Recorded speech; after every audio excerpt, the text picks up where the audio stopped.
Olá, tudo bem? Estamos começando mais um CRA São Paulo Entrevista. Que bom ter você aqui em mais um programa. Se você está chegando hoje, agora, seja muito bem-vinda, seja muito bem-vindo ao nosso canal.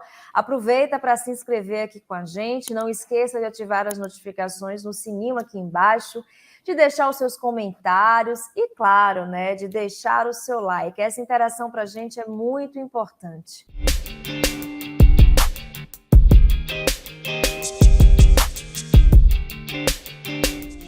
Bom, hoje o nosso programa é sobre gestão de pessoas e para esse bate-papo eu tenho um prazer de receber o administrador Danilo Dias, gestor de pessoas e associado do Hospital Oswaldo Cruz, com participação no Conselho Administrativo e passagem em cadeiras executivas de diversas empresas.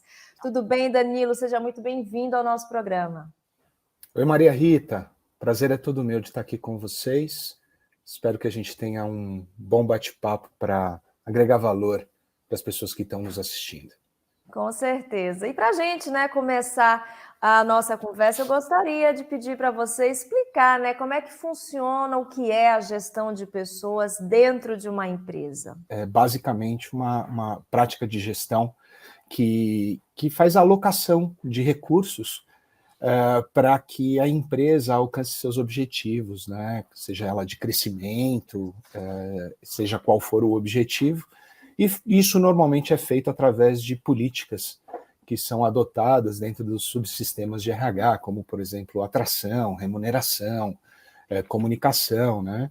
E mais recentemente, essa prática tem sido muito voltada para dar vida, né, à empresa no que diz respeito à cultura, no que diz respeito a ter um propósito. Então, é basicamente isso, não tem muito segredo, Maria Rita. Danilo, muito das transformações que o mundo vem passando por conta dos avanços tecnológicos, percebemos no ambiente corporativo, né, por conta também das mudanças que estão sendo praticadas na forma de gestão, na forma de gerir as empresas.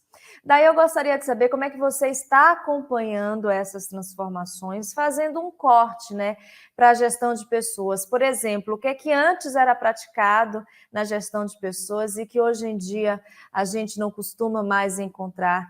Como é que esse cenário está depois de toda essa transformação tecnológica?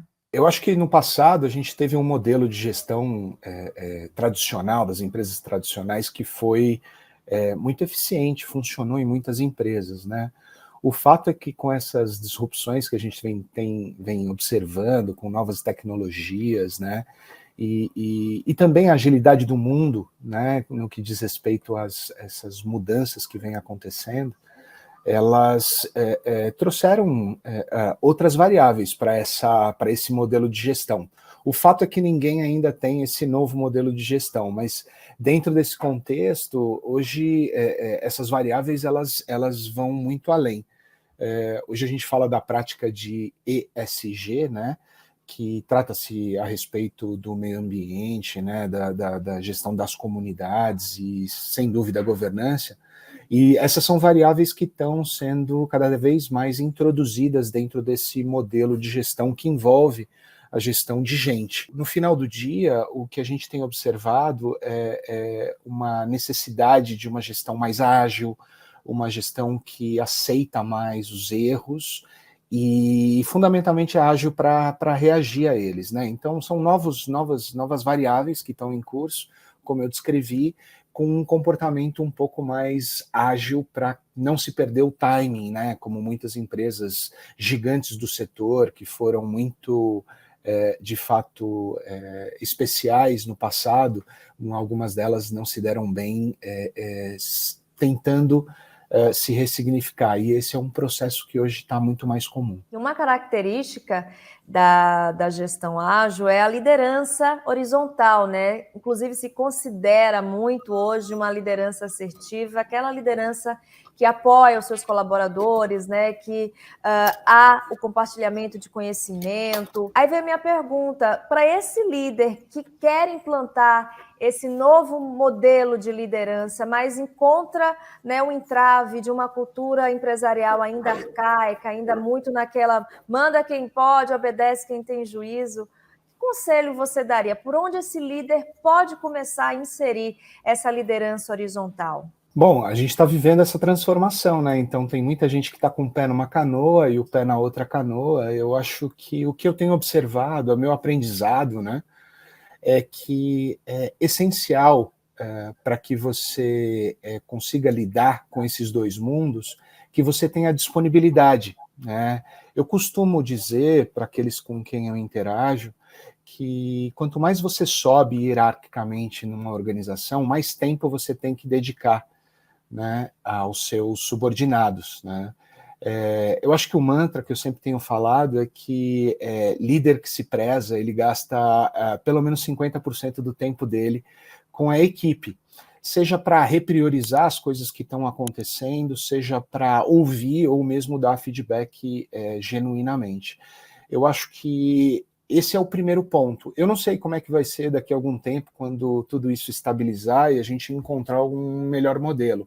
Eu acho que não vai ter um modelo único, eu acho que vai ter um modelo para cada tipo de empresa, seja ela tradicional, seja ela numa nova economia, mas essencialmente a dedicação, disponibilidade e o tempo que você gasta com o seu subordinado, com suas equipes, vai ser crucial para você ter uma certa continuidade de gestão. Ainda falando, né, sobre cultura organizacional, gostaria de saber de você quais são os principais pilares que uma empresa tem que manter na sua cultura para que ela hoje em dia tenha sucesso, seja bem vista, inclusive, no mercado, né?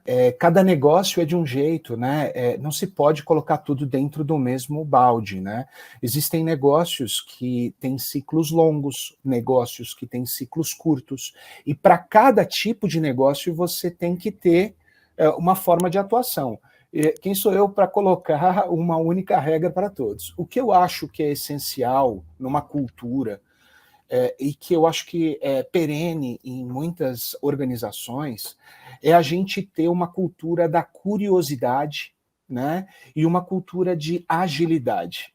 Eu acho que a cultura da curiosidade, ela é essencial porque ela, na verdade, nos faz repensar e ter curiosidade sobre de onde está vindo alguma coisa e para onde vai aquilo que chegou até nós.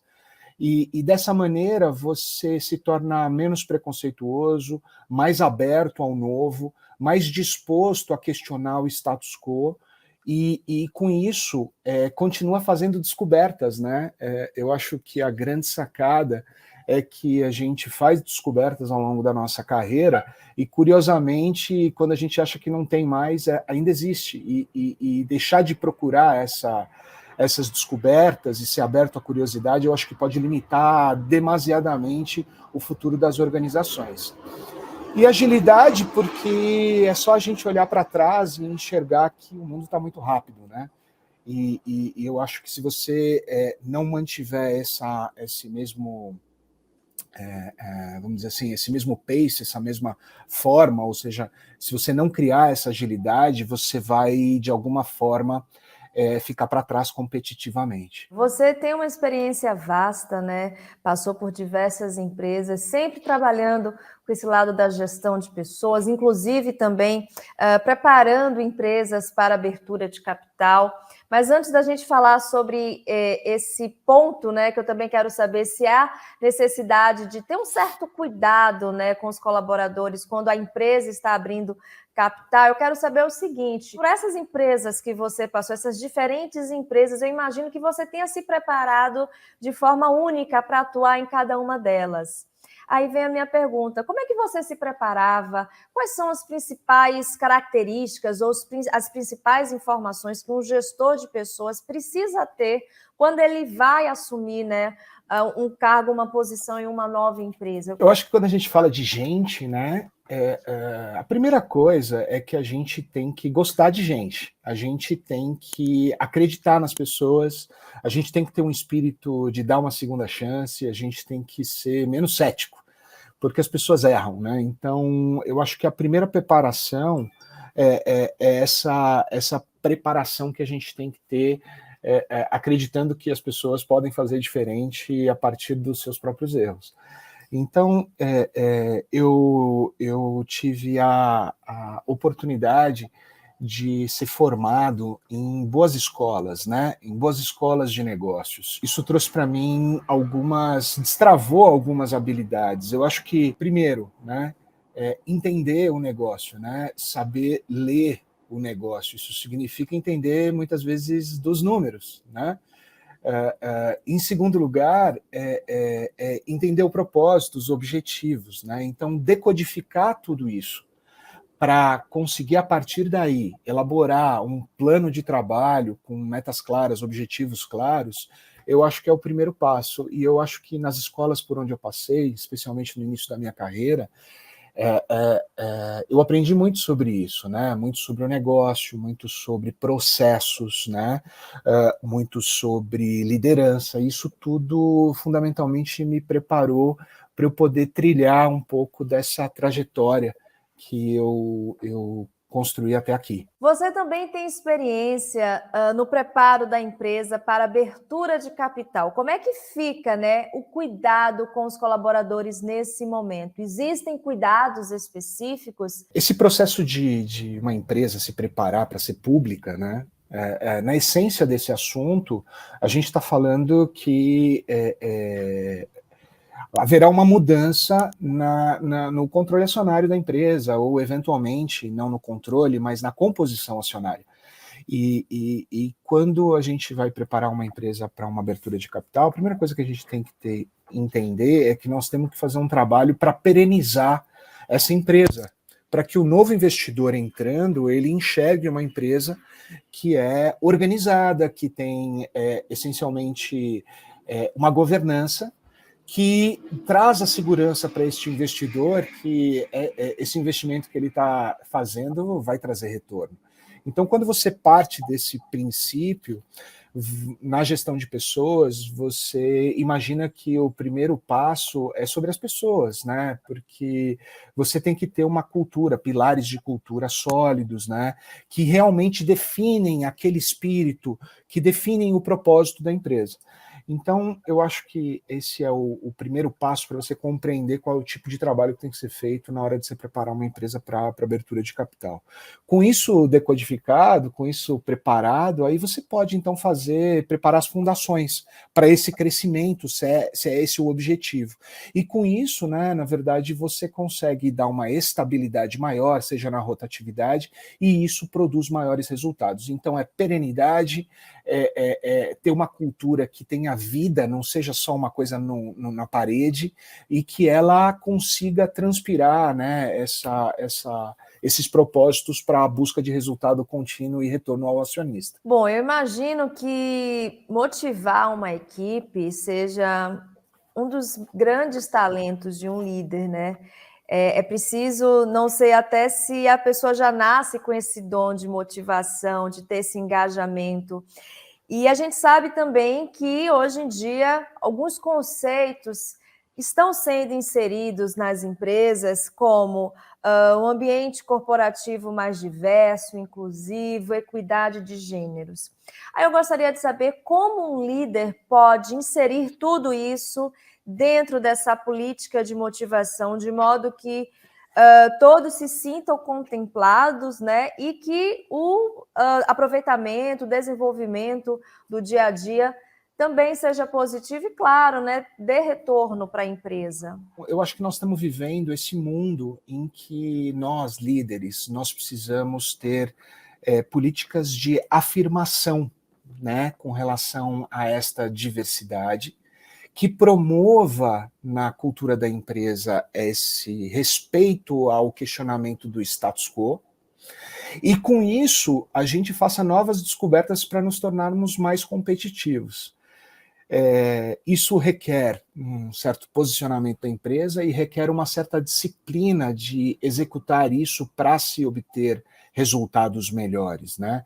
Eu acho que as políticas de inclusão, as políticas de diversidade, de afirmação, elas são muito importantes para que algumas tribos que estão rejeitando esses conceitos, elas consigam enxergar que isso no fundo, tem um propósito muito claro para a empresa de ser mais competitiva, né? E essa é a maneira que eu acredito que a gente pode motivar, engajar, né? Mas o processo não é fácil, o processo é doloroso, o processo requer resiliência e requer aquela clássica humildade de reconhecer os erros que se fizeram no passado e aceitar novas condições para que isso, de fato, seja uma potência dentro da empresa, né?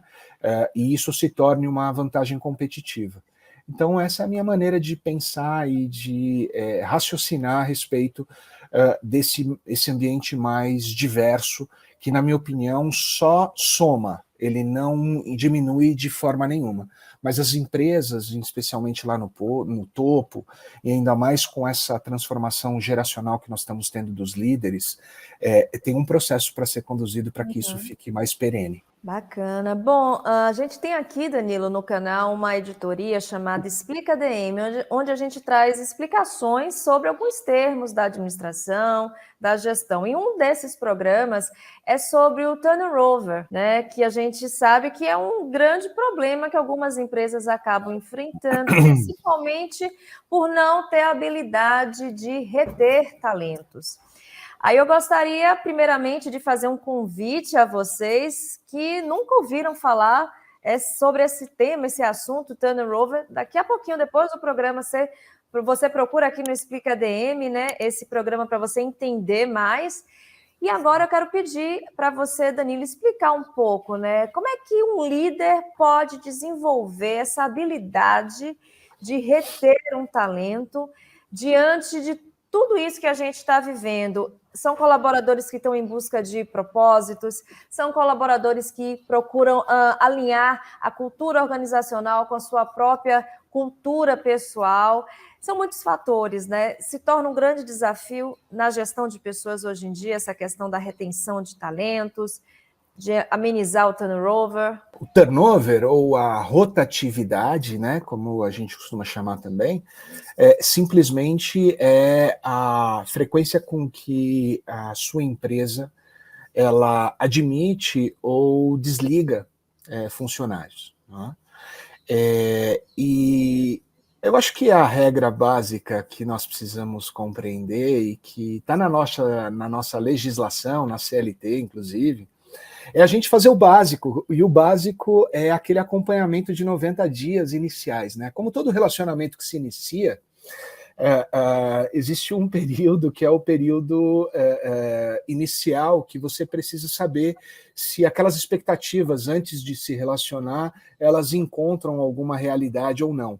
Então, sem falar techniquez a respeito de rotatividade ou turnover, eu acho que um líder, o que ele precisa fazer, ou uma empresa, uma startup, ou eventualmente as empresas tradicionais, elas precisam, primeiro, respeitar o processo de 90 dias e fazê-lo de uma forma genuína para saber se, de fato, aquele indivíduo vai ter futuro na empresa.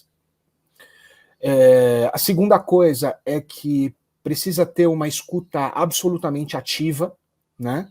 E precisa de informações precisas, precisa ter uma conversa genuína com aquele indivíduo. Então, vamos dar um exemplo aqui. Um indivíduo entra dia 1 na empresa, e aí ele entra na empresa, ninguém o cumprimenta, ele não sabe o que ele está fazendo ali. É totalmente diferente do dia 1 da empresa, em que ele é bem recebido, ele recebe as boas-vindas, as pessoas olham para ele. E aí, dia 2, dia 3, dia 4, dia 10, dia 30, dia 45, dia 55, dia 60, até o dia 89. Tudo isso precisa ser bem acompanhado para assegurar que são feitos os ajustes necessários para que este indivíduo, ao final deste período, ele se sinta parte daquele contexto, parte daquele ecossistema. O que faz as pessoas irem embora é a sensação de que eles não fazem parte. Lógico que tem outros elementos, né? Tem elementos financeiros, tem outros elementos que fazem parte, mas o número um, essencialmente, é a pessoa se sentir parte, né? Se ela sente parte daquela família, os outros problemas são menores. Danilo, se tem uma coisa aqui no programa que eu não costumo perguntar, acho que na verdade eu nunca perguntei, foi a fórmula das coisas. Por exemplo, a fórmula do sucesso, a fórmula para aumentar as vendas, mas eu sei que existem importantes passos que ajudam, né, a gente a alcançar os objetivos. Daí eu gostaria de saber, na sua opinião, quais são os principais passos que um gestor de pessoas pode ter para ele ter uma carreira bem-sucedida. E eu quero dedicar essa pergunta para os novos profissionais, né, para aquelas pessoas que estão iniciando na carreira e que ainda estão perdidas, que não sabem bem que caminho vão seguir para ter, né, uma carreira de sucesso, uma carreira bem-sucedida. O que é que você poderia falar para essas pessoas? Maria Rita, um pouquinho do que eu já estava falando antes, né? Mas assim, de uma forma mais organizada, eu acho que a gente tem que falar primeiro, né? Precisa entender o negócio, precisa saber, né, quem são os competidores, quem são os reguladores, como é que a empresa funciona e como é que ela faz para ganhar dinheiro e ganhar mercado. Primeira coisa, né? A segunda coisa é entender o propósito para fortalecer uma cultura genuína. Eu acho que é muito importante encontrar isso, né, para o gestor de gente. A partir daí, né, elaborar um plano, uma visão de abordagem, de um plano de trabalho com objetivos muito claros e mensurados. E o último, mas não menos importante, é ter a coragem, né, e a agilidade para poder promover as mudanças necessárias e as evoluções necessárias. Nem sempre são necessárias rupturas para um novo patamar de desempenho. Muitas vezes é necessário ajustes. Cada caso é um caso. Mas olhando, né, e pensando como que eu poderia apoiar alguém que está nos ouvindo a lidar melhor com isso, eu dividiria nessas 4 etapas. A gente sabe, já falamos aqui, inclusive, que a tecnologia está aí, né? Transformando, e muitos recursos tecnológicos estão sendo usados na gestão de pessoas, na área de recursos humanos. A gente tem, por exemplo, o People Analytics, né, que é uma ferramenta que faz uso de dados, né, nessa área de RH. Quais são os tipos de métricas que você acredita que é importante o profissional da área ficar ligado, procurar conhecimento? Eu vou separar em 3 partes, Maria Rita, porque eu acho que tem algumas partes que são os básicos, né? Então, recursos humanos não funciona se o depósito do seu salário não cai na conta no dia certo, certo? Então, existem indicadores essenciais que estão na base dessa pirâmide e que são de processos essenciais, básicos, né? Entre eles, você tem indicadores de folha de pagamento, você tem indicadores de custos, você tem indicadores de turnover, de rotatividade. No segundo aspecto, a gente tem instrumentos de gestão, né? Mas, vamos dizer assim, um pouco mais abstratos, mas nem tanto, mas com indicadores que podem te ajudar profundamente a evoluir organizacionalmente, né? Entre eles estão, por exemplo, os processos de desempenho, que utilizam indicadores de avaliação culturais e avaliações de performance, né, especificamente dados de entrega de resultado. E esses indicadores te mostram aonde você precisa reforçar seu time para você poder ganhar mais, ou seja, ter uma performance melhor. E em terceiro, o terceiro aspecto são os indicadores que estão mais nesse ambiente menos cartesianos, né? Então, indicadores que mostram quão maduro sua cultura está, ou seja, quanto você já avançou, por exemplo, nos comportamentos de transformação, o quanto você já conseguiu avançar em algumas atitudes e comportamentos que você definiu que vai reger a nova cultura. Então, eu separaria nesses 3 blocos, porque eu acho que os 3 são essenciais, e para você realmente ter uma organização com vida, que é competitiva, que de fato progride, você tem que estar atuando nesses 3 elementos. Muito bom, Danilo. Bom, a gente falou de gestão ágil e um grande exemplo, né, desse tipo de gestão são as startups. Mesmo as startups recentemente passaram por períodos, né, de grandes demissões por conta da diminuição de aportes financeiros, né? Investidores mesmo estavam recuando com os investimentos que são a grande fonte, né, de sobrevivência, principalmente das startups iniciantes. E aí vem a minha pergunta, né? A gente viu 100, 200, 300 colaboradores de startups sendo demitidos, e isso é um impacto negativo na cultura organizacional. Eu gostaria que você falasse um pouco como é que está esse cenário das startups para a gestão de pessoas, né?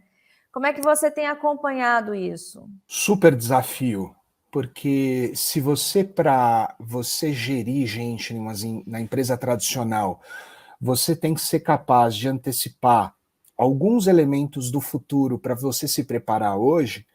Na startup, você tem um processo e uma curva, né, de escalar, para escalar o negócio, que é enorme. Então, você tem, acho que, uma grande novidade todos os dias, ao invés de uma novidade a cada 6 meses, né?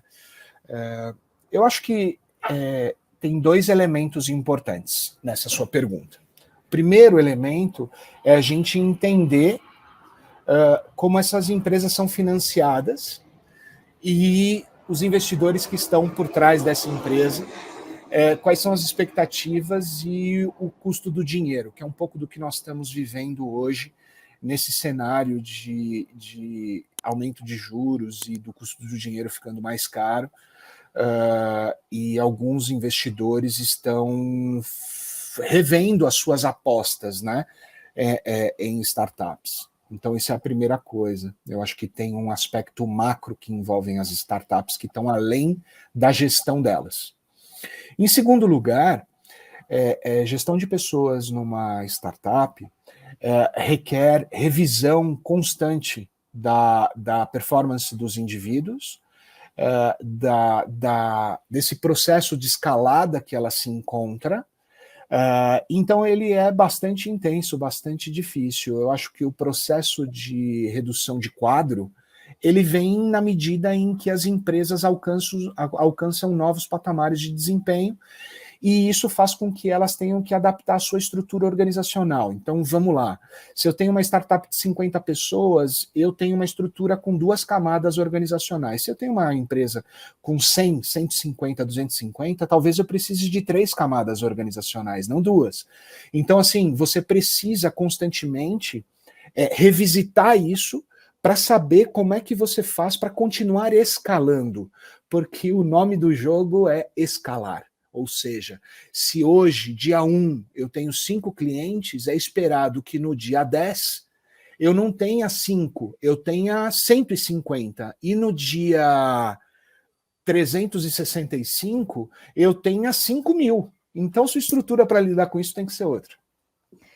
Ainda pegando nesse exemplo das demissões nas startups e também voltando um pouquinho agora no tempo, por conta da pandemia, várias empresas também reduziram, né, seu quadro de funcionários, de colaboradores. Você acha que nesse momento crítico ainda é a primeira estratégia a ser adotada? Como é que fica esse momento de demissão? Imagino que para um gestor de pessoas seja um dos momentos mais críticos, né? Como é que você vê isso? Maria Rita, a busca por produtividade, é um elemento central de competitividade das empresas. Eu acho que a gente precisa lidar com isso de uma maneira bastante pragmática. Eu acho que se a empresa ela tem uma prioridade no seu plano de negócios de ganhar produtividade, ela vai rever isso de uma forma constante, né? Isso é uma coisa. Outra coisa é uma empresa que está passando por problemas financeiros e precisa se reestruturar. Isso é outro tipo de problema, né? Então, é sempre muito difícil os desligamentos, essa análise. Eu acho que no final do dia, o que eu aprendi sobre isso, por mais difícil que seja, é sempre muito duro, é sempre angustiante, sempre dá aquele frio na barriga, né? O que eu aprendi a respeito de tudo isso é que o nosso papel como gestor de pessoas é olhar para a empresa, para a perenidade dela e se fazer uma pergunta a respeito do futuro. Se eu preciso fazer alguns desligamentos, eu estou protegendo todo mundo que está permanecendo na empresa de alguma maneira, para que a empresa tenha continuidade e a gente possa crescer. Eu sempre enxerguei desta maneira. Então, a maneira como eu olho tem que ser uma maneira pragmática, humanizada ao mesmo tempo, mas que leve em consideração a perpetuidade da empresa, a perpetuidade dos empregos e com isso, a evolução da empresa. Se para isso a gente vai ter que fazer alguns ajustes no meio do caminho, isso tem que acontecer, seja por produtividade, seja por uma crise que a empresa passe e ela precise se reinventar e assim por diante. Só a nível de curiosidade, o que seria uma demissão humanizada, por exemplo? As pessoas acho que podem ficar com uma certa dúvida, né? Nessa expressão que você colocou, humanizada. Explica para a gente. Todos nós temos uma data de saída das empresas, Maria Rita. A gente só não sabe quando é. Este processo é um processo que pode acontecer no início da sua carreira, no meio ou no final da sua carreira. O processo em lidar com isso, entender o indivíduo e saber que o futuro daquele indivíduo naquela empresa talvez não seja o melhor para ele, que ele tenha que procurar um caminho em que ele se encontre melhor, é um processo de se colocar na pele do outro e tentar humanizar essa relação, por mais difícil que ela seja.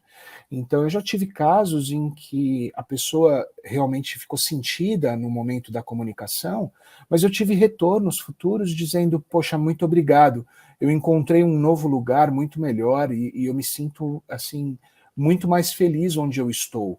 Então, quando a gente fala humanizado, assim, as decisões são difíceis, mas muitas vezes as pessoas pode ser uma janela de oportunidade para elas encontrarem um novo projeto que atenda melhor às suas necessidades e às suas vontades. Então, eu acho que eu entendo esse processo humanizado desta maneira. E eu não estou aqui tentando tampar o sol com a peneira, porque o processo de desligamento é um processo que mexe profundamente com as pessoas. Mas, assim, nós precisamos entender que tem um início, um meio e um fim, né? Normalmente, né?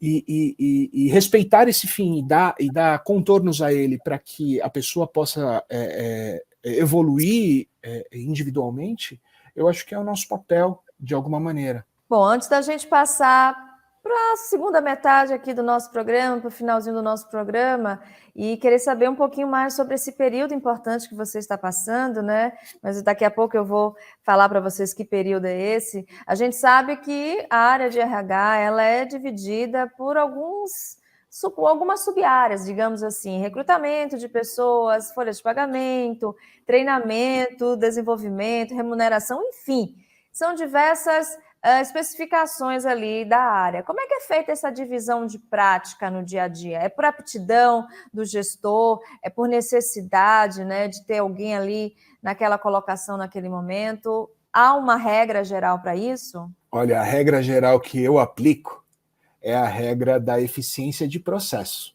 É a regra de o que funciona melhor e traz mais eficiência para a empresa. Por vezes, essa divisão também pode contar com a habilidade dos incumbentes das vagas que estão atuando, né? Mas, na sua essência, ela deve respeitar eficiência de processo, né? Que é quando a gente consegue obter mais com menor esforço. E sobre esses diferentes nomes, Danilo, que tem? A gente tem RH, até anotei aqui, ó, RH, Departamento Pessoal, People, gente. Tem alguma diferença, né, nas funções, cada nome desse, ou são sinônimos, né, que a gente encontra por aí? Se a gente fizer uma pesquisa, por exemplo, no Google sobre recursos humanos, a gente vai encontrar esses nomes também como sinônimos. São sinônimos de fato ou tem suas especificações? Quando a gente olha tecnicamente para título ou cargo, a gente tem que entender que a descrição, o que nós colocamos nele, ele tem que representar o máximo possível o escopo ou as atividades que estão dentro dessa descrição de cargo, tá? Ao longo do tempo, esses nomes, cargos, títulos ganharam contornos que envolvem a percepção com relação ao mercado, né? E aí existe um pouco de confusão nesse sentido em alguns lugares. Eu realmente acredito que o cargo da pessoa ele tem que representar os limites daquela descrição de cargo essencialmente. Com relação ao RH, hoje em dia, né, a gente tem observado muitas nomenclaturas diferentes. Aquela que eu acho que hoje está representando mais a área de RH, acho que tem muito a ver com gente, que é o contorno mais completo, né, da gestão de gente, e gestão, né, que tem a ver com este processo que envolve outras áreas da empresa que precisam de apoio, né? A gente falou um pouco no começo sobre o ESG, né? Que são elementos além da área de gestão de pessoas e que muitas vezes hoje estão dentro desse chapéu ou dessa governança. Então, eu acho que tem muita criatividade aí, viu, Maria Rita, nesses nomes, né? Mas eu recomendaria a muita gente a pensar a respeito da limitação ou dos limites do cargo, porque isso dá clareza e isso ajuda, na verdade, a você ter um fluxo de comunicação dentro das empresas, né? Eu vejo dessa maneira. Bom, a gente agora vai partir para falar um pouco mais sobre o Danilo Dias. Eu antecipei que você está passando por um período diferenciado, por um período importante, depois de mais de 20 anos, né, na carreira executiva, você está atravessando um período sabático, tão falado período sabático. Gostaria que você falasse para a gente, se você puder nos contar, por que você resolveu tomar essa decisão de enfrentar, de atravessar esse momento sabático? Poxa, vamos lá. Eu acho que eu estou, depois de uma longa jornada, eu estou repensando quais são os meus planos para os meus próximos 50 anos de vida. Eu acho que o que me trouxe até aqui não é necessariamente o que vai me levar para esse próximo passo. Associado a isso, né, nós tivemos aí a gestão da pandemia, que foi muito intenso, trouxe muita sobrecarga, e eu realmente senti uma sobrecarga muito forte e repensei um pouquinho sobre a ótica da minha saúde mental, enfim, saúde como um todo. E isso me fez repensar um pouquinho e me deu esse direito de tentar ressignificar e repensar se eu quero a mesma coisa que me trouxe até aqui para os meus próximos 45 anos. O fato é que as minhas conclusões recentes me mostram que não, me mostram que foi muito bom, mas eventualmente tem outros caminhos para minha carreira, né? Que eu ainda não saberia te dar todos os detalhes. Isso é um processo que acontece diariamente, mas tem sido muito saudável para mim, e tem me ajudado bastante a olhar outras coisas, né? Eu nunca vou abandonar essa prática de gestão de pessoas, porque eu realmente gosto muito do que faço, sou apaixonado por isso, né? Acredito nas pessoas, na capacidade das pessoas, naquilo que as pessoas são capazes de produzir e transformar dentro das organizações. Mas, de uma forma geral, esses foram os motivadores, né?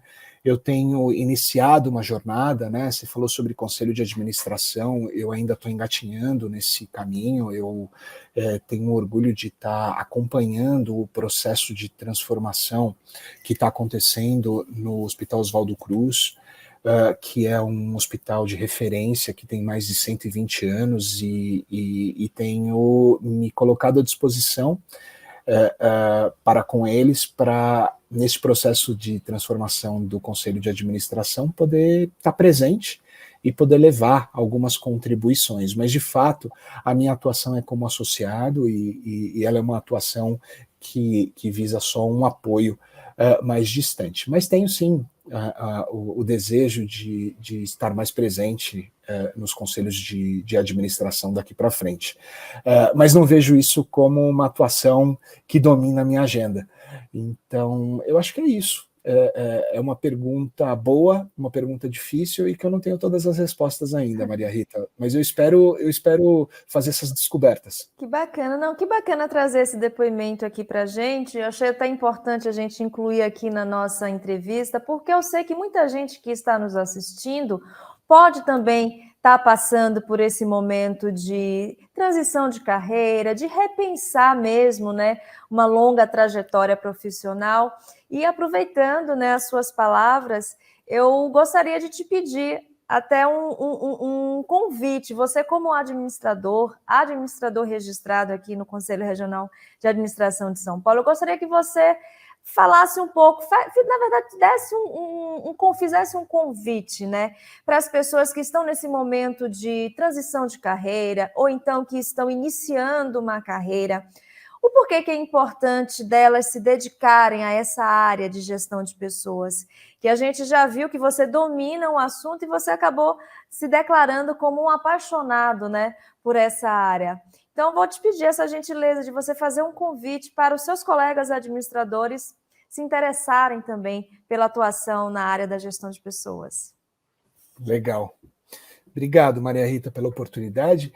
Olha, quando você entra numa empresa, além dos ativos, né, das mesas, das cadeiras, o que dá vida à empresa são as pessoas. Então, tudo na empresa é feito através das pessoas, né? E administrar as pessoas é uma arte, né? Tem que se ter interesse genuíno por elas, a gente precisa dedicar tempo, né? A gente precisa ter uma escuta ativa, porque eu acredito que todas as pessoas, de uma forma geral, elas têm um botão de motivação, né? Elas têm, eu chamo de botão, mas assim, existe uma forma de você motivar cada uma delas, mas primeiro você precisa entender o que faz diferença para elas. Pra você entender o que faz diferença para elas, você tem que gastar tempo, você tem que dedicar, você tem que ser uma pessoa minimamente confiável para que ela te revele algumas coisas. Eu acho isso fascinante, eu acho isso maravilhoso, e eu acredito que é através do destravamento desses potenciais que a gente consegue ser competitivo dentro das empresas. Então, eu encorajo muito as pessoas, os líderes, a se dedicar, a entender, a respeitar. É difícil, não é fácil, é cansativo, mas uma vez que você consegue encontrar esse sweet spot, né, você vai ser surpreendido e vai, de fato, acredito, se surpreender muito. Então, é assim que eu vejo. Não sei se eu respondi totalmente sua pergunta, Maria Rita. Não, respondeu sim, te agradeço, né, por você ter aceito essa provocação e ter, né, feito, dedicado essas palavras aos nossos ouvintes, porque nós também estamos no podcast, no ADM Cast, então a gente tem ouvintes e tem os nossos seguidores aqui do canal. Bom, Danilo, para a gente encerrar o nosso programa, eu vou te pedir uma dica de leitura ou dicas de leitura. A gente tem feito muito isso aqui em todos os episódios para estimular as pessoas a lerem e compartilhar, né, as leituras que os nossos convidados fazem. Que dica você trouxe para a gente? Eu trouxe livros que me marcaram, né? 2, especificamente. Né?